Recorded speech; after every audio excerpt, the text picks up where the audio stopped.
नमस्ते दीदी भैया। देखिएगा, आप लोग बड़े हो और छोटे हो, भाई और बहनें, यूट्यूबर वाले, हमारे एक गंगा जी का गीत जा रहा है और पसंद आएगा तो लाइक सब्सक्राइब कमेंट करके आगे बढ़ाइएगा, क्योंकि आप लोग ज़रूर देखिएगा। बहुत अच्छा प्यारा सुंदर गीत है।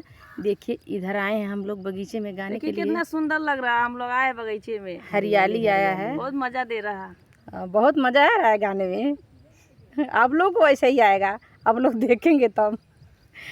और हम लोग गीत गाने जा रहे हैं और आगे बढ़ाइएगा, देखिएगा। पूरा देखेंगे तब समझ में आएगा, नहीं पूरा देखेंगे तो समझ में नहीं आएगा। फुल आवाज और दिल से लाइक सब्सक्राइब करिएगा। गंगा माई के ऊंची आड़रिया तिवैया एक रोएली हो।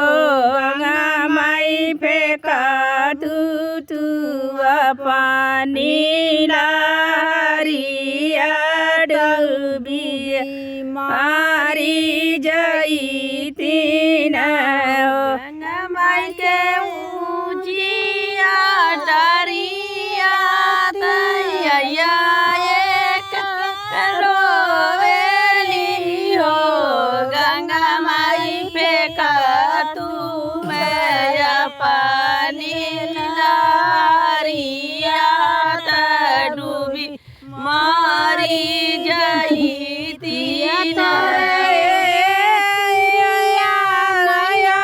दुख किया तोर सुर दुख होती वही पिया तोर बना और देश कौन दुख रोएलू हो। आई किया तुआरो पिया परदेस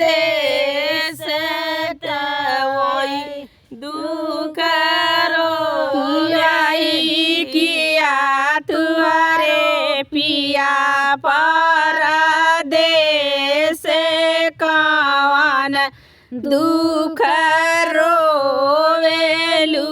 आई किया तुआरो पिया परदेस कौन दुख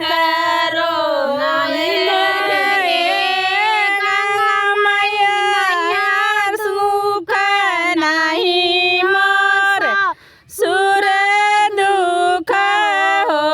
गंगा माई पिया मोर बाणा परदेस कोखिया दुख रोएली।